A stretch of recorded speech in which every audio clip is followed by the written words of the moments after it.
18 মে 2025 তারিখে রাহু ও কেতু তারা রাশি পরিবর্তন করবে। রাহু যখন রাশি পরিবর্তন করে ঠিক কেতুও সেই সময় একই সাথে তার রাশি পরিবর্তন করে। কারণ রাহু এবং কেতু জ্যোতিষশাস্ত্রে দুটি ছায়াবিন্দু, তারা একই সাথে তাদের এই বিন্দু পরিবর্তন ঘটে। আগামী 18 মে 2025 তারিখে ঠিক সন্ধে 5টা 8 মিনিটে রাহু মীন রাশি থেকে বেরিয়ে গিয়ে কুম্ভ রাশিতে প্রবেশ করবে এবং কেতু কন্যা রাশি থেকে বেরিয়ে গিয়ে সিংহ রাশিতে প্রবেশ করবে। এই রাহু এবং কেতু প্রত্যেকটি এই ছায়াগ্রহ বা ছায়াবিন্দু এক একটি রাশিতে 18 মাস ধরে অবস্থান করে। এই 18 মাস ধরে অবস্থান করার ফলে 12টি রাশির জীবনে বেশ কিছু পরিবর্তন ঘটবে। তাদের কর্মজীবন, মানসিকতা, আর্থিক অবস্থা, সম্পর্ক, লেখাপড়া সব কিছু না কিছু তাদের উপরে প্রভাব বিস্তার করবে। আজকে সেই নিয়ে আমি আপনাদেরকে আগাম কিছু তথ্য জানাবো যে কি করলে, কোন দিক থেকে আপনারা সচেতন হলে আপনাদের এই রাহুর পরিবর্তন আপনাদের জীবনে কতটা প্রভাব ফেলতে পারে বা কতটা আপনারা পরিবর্তন করে নিজের জীবনটাকে চালাতে পারে। তো চলুন আলোচনা করি। আলোচনার প্রথমেই যে রাশিটি আমার থাকছে সেটি হচ্ছে মেষ রাশি। মেষ রাশি রাহু থাকছে একাদশ স্থানে, আর একাদশ স্থান হচ্ছে লাভের ঘর। রাহু এখানে আয় বৃদ্ধি, নতুন এবং অপ্রচারিত পথ খুলে দিতে পারে, বিশেষ করে প্রযুক্তি, বৃহৎ সংস্থা বা সামাজিক নেটওয়ার্কের মাধ্যমে। উচ্চাকাঙ্ক্ষা বাড়বে এবং প্রভাবশালী বন্ধু বা গোষ্ঠীর সাথে আপনাদের যোগাযোগ হতে পারে। তবে আয়ের উৎস স্থিতিশীল কিন্তু নাও থাকতে পারে এবং বড় ভাই বা বন্ধুদের সাথে ভুল বোঝাবুঝি বা স্বার্থের সংঘাতও হতে পারে। নিজের ইচ্ছা পূরণের জন্য অনৈতিক পথে যাওয়ারও কিন্তু প্রবণতা দেখা দিতে পারে এই রাহুর গোচরের ফলে। অনুরূপভাবে উল্টো দিকে কেতু তার রাশি পরিবর্তন করে মেষ রাশি সাপেক্ষে পঞ্চম ভাবে প্রবেশ করছে। পঞ্চম ভাব বুদ্ধি, সন্তান, প্রেম এবং সৃজনশীলতার ঘর। কেতু এখানে পড়াশোনায় মনোযোগের অভাব ঘটাতে পারে বা বাধা সৃষ্টি করতে পারে। সন্তান সংক্রান্ত বিষয়ে উদ্বেগ ও তাদের সাথে দূরত্ব তৈরি করতে পারে। প্রেমের সম্পর্কে অতৃপ্তি, ভুল বোঝাবুঝি বা হঠাৎ বিচ্ছেদ আসতে পারে। সৃজনশীল কাজে মন বসাতে অসুবিধা হতে পারে বা প্রচলিত ধারা থেকে বেরিয়ে ভিন্ন কিছু করার ইচ্ছে জাগতে পারে।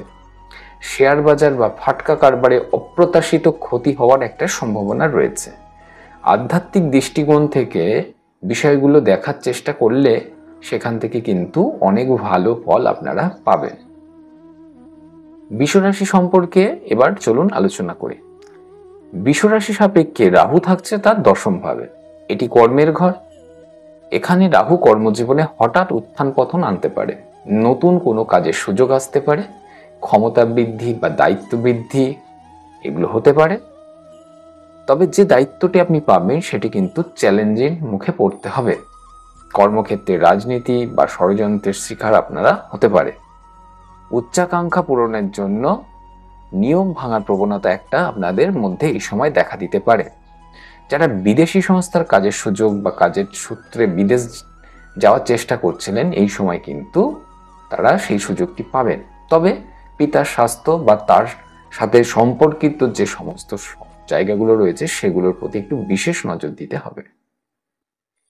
অন্যদিকে কেতু থাকছে আপনার চতুর্থ ভাবে। এই চতুর্থ ভাব থেকে গৃহ, মা বা সুখের ঘর এগুলোকে আমরা দেখি। কেতু যখন এখানে আসছে তখন আপনি বুঝে যাবেন যে পারিবারিক জীবনে আপনার অশান্তি বা অতৃপ্তি আসতে পারে। মায়ের স্বাস্থ্য নিয়ে একটা চিন্তায় পড়তে পারেন। তার সাথে সাথে একটু তাদের সম্পর্কের মধ্যে দূরত্ব তৈরি হতে পারে। গৃহ বা বাহন সংক্রান্ত বিষয়েও কিন্তু হঠাৎ কোনো সমস্যা বা পরিবর্তন আপনাদের ঘটতে পারে। বাড়ি থেকে দূরে থাকার ইচ্ছা কিন্তু এই সময় জাগতে পারে বা মানসিক শান্তির অভাব বোধ আপনি করতে পারেন। নিজের মূল বা উৎস নিয়ে এই সময় আপনার মনের মধ্যে অনেক প্রশ্নও কিন্তু তৈরি হতে পারে। এবার চলুন আলোচনা করি মিথুন রাশি সম্পর্কে। মিথুন রাশি সাপেক্ষে রাহু থাকছে আপনার নবম ভাবে, আর নবম ভাব হচ্ছে আমাদের ভাগ্য, ধর্ম, উচ্চশিক্ষা বা আমাদের পিতার ঘর। রাহু এখানে প্রচলিত ধর্মীয় বা দার্শনিক বিশ্বাস নিয়ে বেশ কিছু প্রশ্ন তুলে দিতে পারে।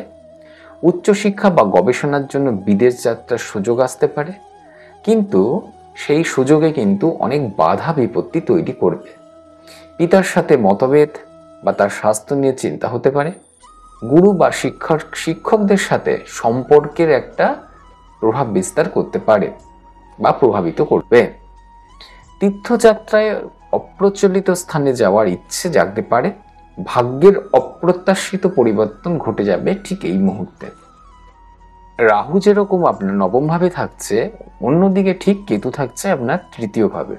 আর তৃতীয় ভাব থেকে আমরা সাহস, যোগাযোগ, ভাই বোন ইত্যাদি এগুলো দেখি। কেতু এই তৃতীয় স্থানে বসে থাকার জন্য যোগাযোগের ক্ষেত্রে ভুল বোঝাবুঝি বা দ্বিধা তৈরি করতে পারে। ভাই বোন বা প্রতিবেশীর সাথে সম্পর্কের মধ্যে দূরত্ব তৈরি করতে পারে। ছোটখাটো ভ্রমণ কিন্তু আপনার বাধা হতে পারে বা বাতিলও হয়ে যেতে পারে। লেখালেখির সঙ্গে যারা জড়িত রয়েছেন তাদের এই সময় অনীহা আসতে পারে।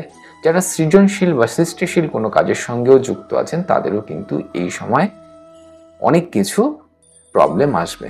যারা প্রকাশনীর কাজে যুক্ত আছেন তাদের কিন্তু এই সময়টা বেশ বাধা সৃষ্টি হতে পারে।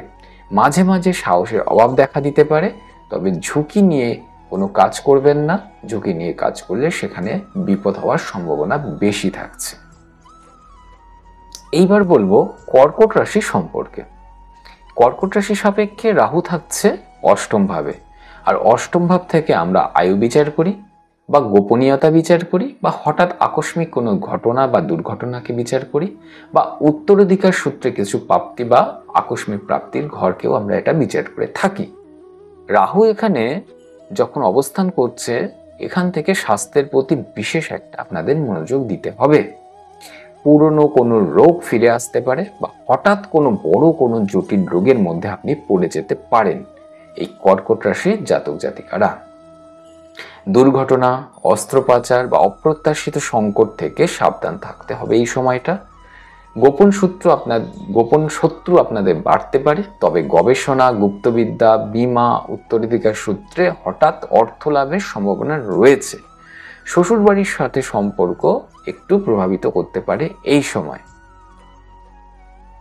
যেহেতু অষ্টম ভাবে রাহু রয়েছে, ঠিক অপোজিটে দ্বিতীয় ভাবে কেতু থাকছে। এই কেতু দ্বিতীয় ভাবে থাকায় অর্থ, পরিবার এগুলোকে কিছু প্রভাবিত করবে। কেতু এখানে আর্থিক অনিশ্চয়তা বা সংকটে বা সঞ্চয় বাধা সৃষ্টি করতে পারে। পারিবারিক জীবনে বিশৃঙ্খলা বা ভুল বোঝাবুঝি হতে পারে। কথাবার্তায় রুক্ষতা বা অস্পষ্টতা আসতে পারে। খাদ্যাভ্যাসে পরিবর্তন আনতে পারে।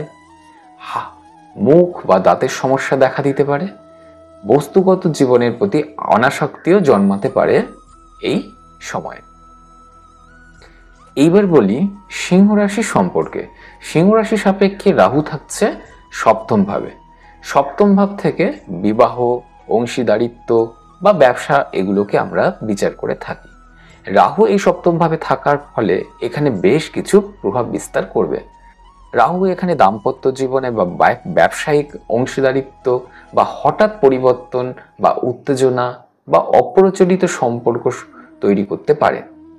জীবনসঙ্গী বা ব্যবসায়িক পার্টনারের সঙ্গে ভুল বোঝাবুঝি বা তাদের স্বাস্থ্য নিয়ে চিন্তা কিন্তু বাড়াতে পারে এই রাহু।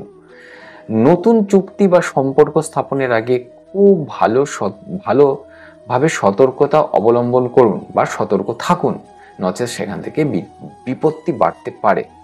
সামাজিক ভাবমূর্তি অপ্রত্যাশিতভাবে পরিবর্তন আসতে পারে। যেহেতু সপ্তম ভাবে রাহু থাকছে, অপোজিটে প্রথমে বা লগ্নভাবে কেতু অবস্থান করছে বা আপনার রাশিতেই কেতু অবস্থান করছে। কেতু আপনার রাশিতে অবস্থান করার ফলে আত্মপরিচয় নিয়ে একটু বিভ্রান্তি থাকবে বা তৈরি করবে।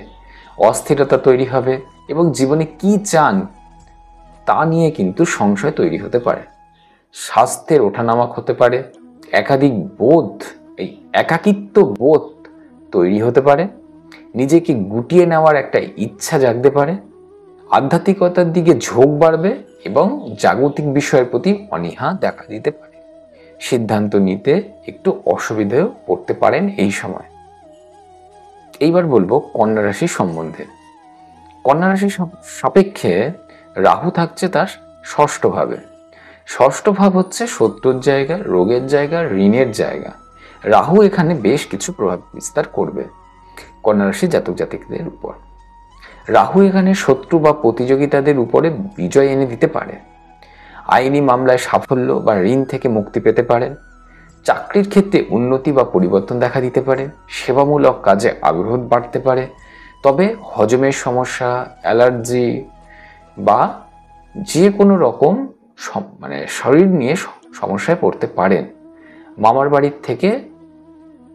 মামার বাড়ির সাথে সম্পর্ক কিছুটা আপনাদের ভালো হয়ে যেতে পারে এই সময়।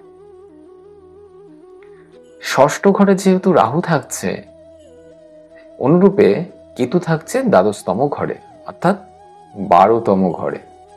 এটি ব্যয়ের ঘর, ক্ষতির ঘর বা মোক্ষের ঘর। কেতু এখানে ব্যয় বৃদ্ধি করাবে, বিশেষ করে অপ্রত্যাশিত বা আধ্যাত্মিকতার কারণে। বিদেশ যাত্রা বা নির্জন বসের সুযোগ আসতে পারে।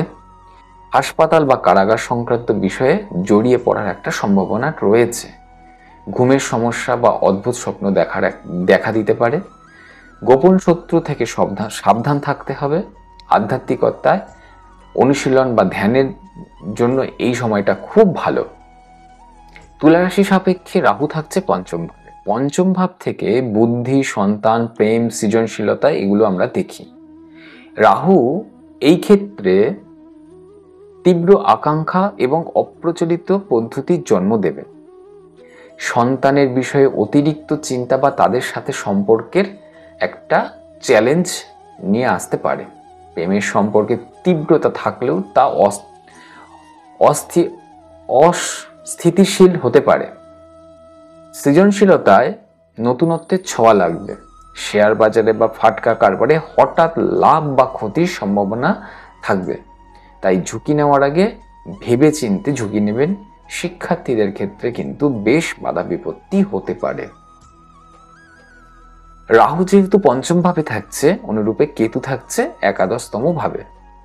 এটি আয়ের ঘর, বন্ধুত্বের ঘর। এখান থেকে আয়ের ক্ষেত্রে অনিশ্চয়তা বা অতৃপ্তি আনতে পারে। বড় ভাই বোন বা বন্ধুত্বের সাথে সম্পর্কের দূরত্ব বা ভুল বোঝাবুঝি হতে পারে। সামাজিক মেলামেশা থেকে নিজেকে গুটিয়ে নেওয়ার একটা ইচ্ছেও কিন্তু এই সময় জাগতে পারে। দীর্ঘমেয়াদী লক্ষ্য বা আকাঙ্ক্ষা নিয়ে বেশ সংশয় জাগতে পারে। লাভের প্রতি নিরাসক্তি জন্মাতে পারে এই সময়। বৃশ্চিক রাশির জাতক জাতিকাদের যদি দেখি, তাহলে দেখব রাহু থাকছে চতুর্থ ভাবে। আর চতুর্থ ভাব হচ্ছে গৃহ, মাতা, সুখ ইত্যাদির ঘর। রাহু এখানে পারিবারিক শান্তি বিঘ্নিত ঘটাতে পারে। মায়ের স্বাস্থ্য নিয়ে উদ্বেগ ঘটাতে পারে। বাড়ির পরিবর্তন বা সংস্কারের ইচ্ছে এই সময় আপনাদের মনের মধ্যে আসবে। যানবাহন সংক্রান্ত সমস্যা বা দুর্ঘটনা থেকে একটু সাবধান থাকবেন। স্থাবর সম্পত্তি সংক্রান্ত বিষয়েও কিন্তু জটিলতা আসতে পারে বা হঠাৎ কোনো চুক্তি হতে পারে। মানসিক অস্থিরতা বাড়বে এবং ঘরোয়া পরিবেশে অতৃপ্তি বোধ হতে পারে। কেতু থাকবে দশম ভাবে। দশম ভাব কর্মের ঘর, খ্যাতির ঘর। কেতু এখানে কর্মজীবনে অতৃপ্তি বা পরিবর্তনের ইচ্ছা জাগাতে পারে। কর্তৃপক্ষের সাথে মতভেদ বা কাজে মনোযোগের অভাব ঘটতে পারে। খ্যাতি বা পদমর্যাদার প্রতি অনীহা জাগতে পারে। কাজ থেকে বিরতি নেওয়ার বা কর্মক্ষেত্রে পরিবর্তনের চিন্তা আসতে পারে। পিতার সাথে সম্পর্ক বা তার স্বাস্থ্য প্রভাবিত হতে পারে। বলবে এবার ধনু রাশি সম্পর্কে। ধনু রাশির তৃতীয় ঘরে থাকছে রাহু। এটা সাহসের ঘর, যোগাযোগের ঘর, ভাই বোনের ঘর। রাহু এখানে আপনার সাহস ও ঝুঁকি নেওয়ার ক্ষমতা বাড়িয়ে দেবে। যোগাযোগ, লেখানি, মার্কেটিং বা মিডিয়ার ক্ষেত্রে নতুন সুযোগ আসতে পারে। ছোট ভাই বোনের সাথে সম্পর্কের উন্নতি ও তাদের জীবনে কোনো পরিবর্তনও আসতে পারে। ঘন ঘন ছোট ছোট ভ্রমণ হতে পারে। প্রযুক্তির ব্যবহারে পারদর্শিতা আপনার এই সময় বেড়ে যাবে। তবে অতিরিক্ত আত্মবিশ্বাস বা হঠকারিতা আপনারা এই সময়টা একটু এড়িয়ে চলুন। কেতু থাকছে আপনার নবম ঘরে, ভাগ্যের ঘর, ধর্মের ঘর, উচ্চশিক্ষার ঘর। তাই কেতু এখানে বেশ প্রভাব বিস্তার করবে। কেতু এখানে প্রচলিত ধর্মীয় বিশ্বাস বা গুরুর প্রতি সংশয় তৈরি করাতে পারে। উচ্চশিক্ষা বা দীর্ঘ যাত্রার পথে বাধা আসতে পারে। পিতার সাথে মতভেদ বা তার থেকে দূরত্ব তৈরি করে দিতে পারে। ভাগ্যের উপর নির্ভর না করে নিজের চেষ্টায় কাজ করতে হবে। আধ্যাত্মিকতার খোঁজে অপ্রচলিত পথে কিন্তু আপনি বেরিয়ে যেতে পারেন।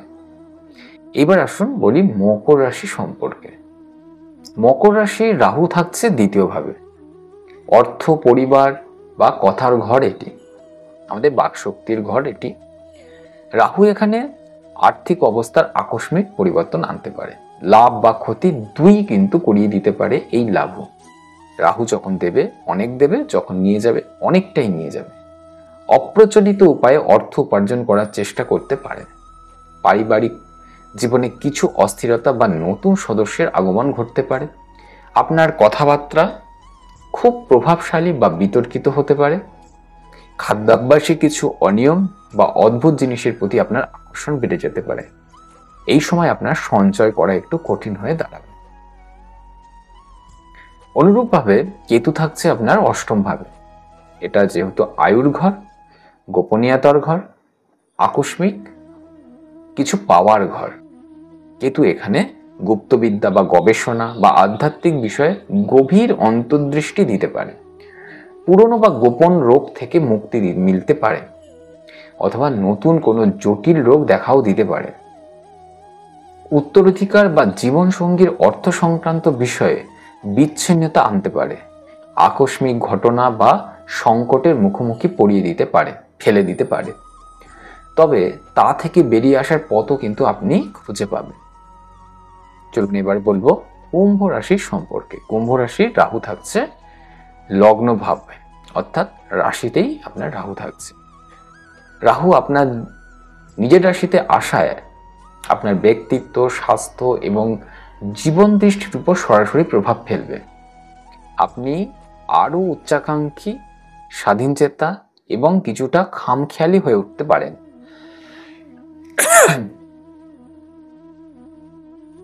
লোকে আপনাকে ভুল বুঝতে পারে। নিজের পরিচয় নিয়ে বিভ্রান্তি বা নতুন কিছু করার তীব্র ইচ্ছা জাগতে পারে এই সময়। স্বাস্থ্য কিন্তু ওঠানামা করবে, তাই স্বাস্থ্যের প্রতি একটু নজর দেবেন। সমাজে নিজের পরিচিতি বাড়ানোর জন্য অপ্রচলিত পথ আপনাকে ধরতে হতে পারে। সাবধানে জীবনকে নিয়ে এগিয়ে যাবেন। অনুরূপভাবে কেতু থাকছে আপনার সপ্তম। এই সপ্তম ঘর কেতু এখানে দাম্পত্য জীবন বা ব্যবসায়িক জীবনে বা অংশীদারিত্বে একটু দূরত্ব তৈরি করবে। অতৃপ্তি বা ভুল বোঝাবুঝিরও সৃষ্টি করতে পারে। সম্পর্ক থেকে বিচ্ছিন্ন বোধ করতে পারে বা স্বাধীনতার আকাঙ্ক্ষা বাড়াতে পারে। সম্পর্ক টিকিয়ে রাখতে হলে সচেতন প্রচেষ্টা এবং বোঝাপড়া খুব জরুরি। জীবনসঙ্গীর স্বাস্থ্য নিয়ে এই সময় বেশ চিন্তিত হয়ে পড়তে পারে। চলুন এবার বলি মীন রাশির সম্পর্কে। মীন রাশির রাহু থাকছে দ্বাদশ ভাবে। এটি ব্যয়, ক্ষতি, বিদেশ বা মোক্ষের ঘর। রাহু এখানে অপ্রত্যাশিতভাবে ব্যয় বাড়িয়ে দিতে পারে। বিদেশ যাত্রা বা বিদেশের সাথে সম্পর্কযুক্ত কোনো কাজের সুযোগ আপনাকে এই রাহু দিতে পারে। গোপন শত্রু বা আইনি জটিলতা নিয়েও সমস্যা হতে পারে। হাসপাতাল সংক্রান্ত ব্যয় হতে পারে। অনিদ্রা বা মানসিক চাপ এই সময় প্রচুর বেড়ে যাবে। আধ্যাত্মিকতা বা নির্জনতার প্রতি আকর্ষণ আপনার এই সময়ও কিন্তু বাড়তে পারে। লুকোনো যে প্রতিভা ছিল আপনার এতদিন, যেটা প্রকাশ পায়নি, এটা কিন্তু এই সময় প্রকাশে আসবে। অন্যদিকে যদি দেখি কেতু আপনার ষষ্ঠ ভাবে থাকছে। ষষ্ঠ ভাব হচ্ছে গিয়ে শত্রুর ঘর, রোগের ঘর, ঋণের ঘর। তাই বেশ কিছু প্রভাব পড়বে মীন রাশির এই কেতুর গোচরের ফলে। কেতু এখানে শত্রু বা প্রতিযোগিতার থেকেও অপ্রত্যাশিতভাবে মুক্তি দিতে পারে। পুরনো রোগ থেকে আরোগ্য লাভ করাতে পারে, তবে রোগ নির্ণয় করাতে একটু সমস্যা হতে পারে। দৈনন্দিন রুটিন বা কাজের প্রতি অনীহা জাগতে পারে, ঋণ সংক্রান্ত বিষয়ে স্বস্তি মিলতে পারে, সেবামূলক কাজে আধ্যাত্মিক দৃষ্টিকোণ যুক্ত হতে পারে, পোষ্য প্রাণী সংক্রান্ত সমস্যাও দেখা দিতে পারে। আজকে এ পর্যন্তই। আপনারা সবাই ভালো থাকবেন, সুস্থ থাকবেন, অনুষ্ঠানটি দেখতে থাকবেন আর অবশ্যই চ্যানেলটি সাবস্ক্রাইব করে পাশে থাকবেন। নমস্কার।